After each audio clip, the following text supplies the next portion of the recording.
Evet, gizli müşteri. Gizli müşteri artık gelişen dünyamızda diyeyim birçok alanda, birçok şekilde hayatımızda oluyor. Artık şirketler kendilerinin dışarıdan nasıl olduğunu denetlemeyi araştırma şirketlerine veriyor. Ipsos araştırma şirketi de bunlardan bir tanesi. Ee, Bir benzin istasyonundaki e, müşteri deneyiminden bir hava yolundaki müşteri deneyimine, bir giyim markasının iade sürecinin deneyiminden tutun da bir 5 yıldızlı otelin konaklama deneyimine kadar birçok konuda gizli müşteri olabilirsiniz. Bunu nasıl yapıyoruz? Bu videoda bunu anlatıyorum. Gelin beraber inceleyelim. Bu Ipsos araştırma şirketi birçok konuda ülkemizde faaliyet gösteriyor. İşte anketlerden tutun da birçok şeyin istatistiğini tutuyor aslında. Aynı zamanda da bazı firmalara gizli müşteri desteğiyle de firmaların kendilerini aslında denetlemesine imkan sağlıyor. Bunun için de gizli müşterilere ihtiyacı var. Bunu nasıl ediniyor? İnternette bir portalı var. Bu portaldan herkesin başvurup bu dataya eklenip ondan sonra da kriterlere uygun kişilerin de gidip gizli müşteri olma e, olasılığı var. Eğer potansiyel görüyorlarsa. Şimdi bir müşteri gibi gidiyorsunuz, alışverişinizi yapıyorsunuz. Bununla ilgili size hangi kriterse o kriterleri size soruyorlar.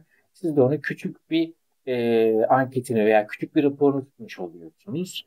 Bunu bildiriyorsunuz. Onlar da onun düzenlemesini yapıp birçok kişiden bunu talep ediyorlar ve bunun raporunu da o giyim firmasının yönetimine sunuyorlar. Örneğin. Veya ünlü bir araba markası. Buraya da bir müşteri olarak gidiyorsunuz ve diyorsunuz ki e, araç alma adımına kadar, son adıma kadar gidiyorsunuz. Son anda cayıyorsunuz. E, Bununla ilgili de sizden istenen kriterleri cevap vermeniz isteniyor. Nasıl karşılandı? Güler yüzlü müydü? İşte değil miydi? Size hangi evrakları istedi? Hangi evrakları istemedi? İşte bir giyim mağazasında iade sürecini nasıl karşıladı personel? Veya bir restorana gittiniz, temiz miydi? Tırnakları nasıldı? Gibi gibi milyonlarca soru sorulabilir. Siz de bu kriterler neyse karşı tarafın talebi üzerine bu değerlendirmeye sizin ölçütlerine de katkı bulmuş oluyorsunuz. Şimdi gelin bakalım bu Ipsos'un gizli müşteri portalına nasıl üye olunabiliyor? Google'a gizli müşteri yazdığınız zaman Ipsos'un bir portal giriş kısmı var. Burada gizli müşteri platformunu buradan ziyaret edin diyor. Müşteri olduktan sonra bu portala buradan girebiliyorsunuz ama şurada olmak istiyoruz mu? Tıkladığınız zaman sizden isteyeceği bazı şeyler var. Burada e-mail adresinizi giriyorsunuz. E-mail adresinden sonraki tuşuna bastığınızda sizden parola ve konumunuza dair birkaç bir şey istiyor. Sonra bunu tamamladıktan sonra mail adresinize bir doğrulama e-postası geliyor. Bu doğrulama e-postası hemen gelmeyebiliyor. Linka tıkladınız, e-postanız doğrulandı. Sonra sisteme tekrar giriş yapacaksınız şifrenizle beraber. Sizden portalda bazı şeyleri düzenlemenizi isteyecek. Örneğin burada işte size ulaşabilecek bir telefon numarası, ticket kartınız var mı yok mu? Bu ticket kartından bahsedeceğiz. Şimdi TC'nizi hangi ilde olduğunuzu, ondan sonra ehliyetiniz var mı yok mu, aktif sürücü müsünüz? Bunlar da önemli. Çünkü bazı projelerde belki de kendi aracınızın olması gerekecek. Aracınızın markası önemli. Çünkü aracınızın markasına göre belki bir çalışmada yer alacaksınız. aracınızın marka modelinden, nasıl bir şey olduğundan, kamyon mu, otobüs mü, tır mı olduğundan. Bunlar dediğim gibi önemli çünkü buna göre hemen bir tasnifleniyorsunuz. O çalışmanın ne olacağı ileride de belli değil. Ona göre de bir çalışma olacak. Ee, Operatör şirketinizi soruyor. İşte Türk Telekom mu değil mi nedir diye. Evinizde internet varsa onu soruyor. Çünkü bununla ilgili de belki bir çalışma olacak. Evde TT-Net kullanıyorsunuz. Zaten müşterisiniz. Buna dair belki bir senaryo yazılacak ve sizden de bir bilgi istenecek. Çocuğunuz varsa belki çocuğunuza dair şeyler, e, bir oyuncakçı olabilir veya bir bebek bezi markasıyla alakalı bir şey olabilir. Bir hastane olabilir. Ucu o kadar açık ki sadece projenin ne olduğuna bağlı. Başka bir yerde çalışıyorsanız onunla ilgili bilgi istiyor. Deneyiminizi soruyor. Nereden buldun soruyor. Okuduğumu anladım. Şurada bir fotoğraf istiyorlar.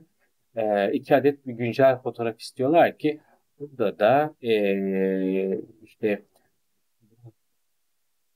bu dataların gittiği yerde supervisorlar toplanıyorlar. İşte bu fotoğraflara göre de bazı şeyler yapılabiliyor yani bakıyorlar veya işte uygunluğunuza göre.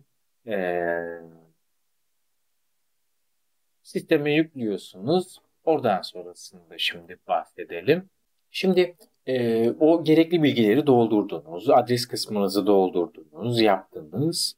Adres kısmı önemli çünkü ticket kartı gönderilecek adresinize. Burada açık fırsatlar kısmını görüyorsunuz. Açık fırsatlar kısmında e, size ve çevrenizde seçtiğiniz konuma göre en uygun projeleri size gösteriyorlar. Örneğin burada İstanbul'u seçtik. Burada bir bağ hizmetinde bulunan bir yer var. Başvuru kısmından ilerletiyorsunuz. Şuraya bastığınız zaman detaylarını öğreniyorsunuz. Adresin neresi olduğunu, kaç puan verdiğini, bir puan işte 10 puanın 1 TL yaptığını yani 100 TL'nin 100 puanın 10 TL olduğunu varsayın. Çalışma zamanlarında ne zaman ziyaret yapılacağını söylüyorlar. Ve kimlerle ne paylaşmanız gerektiğini gibi gibi. Burada size senaryo bilgisini de paylaşıyorlar vesaire. Geri kalan kısımdan bahsedelim. Çok da fazla içerikten bahsedemiyorum. Çünkü projenin aslında gizlilik bir yanı da var. Sırf siz videoda paylaşabilmek için size birkaç bir şeyden örnek verdim. Ama merak ettiğiniz şeyler olursa tabii ki de yazın.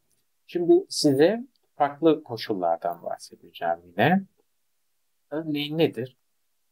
Şimdi burada size nakit olarak verilen bir para yok.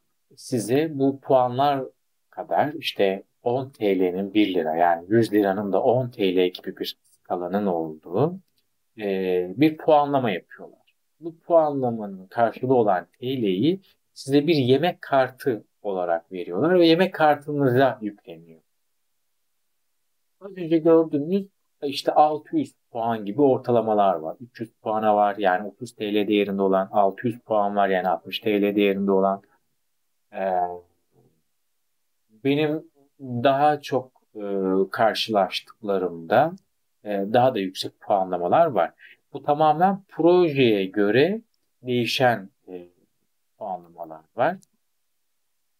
Sizler birçok yerde aynı anda atıyorum bir AVM'de birçok projeyi aynı anda yaptığınız zaman mantıklı olabiliyor ama sırf bunu kalkıp işte 300 puanlık bir şey yapmaya kalktığınızda ben bunu 30 TL için mi yapıyorum diyebilirsiniz.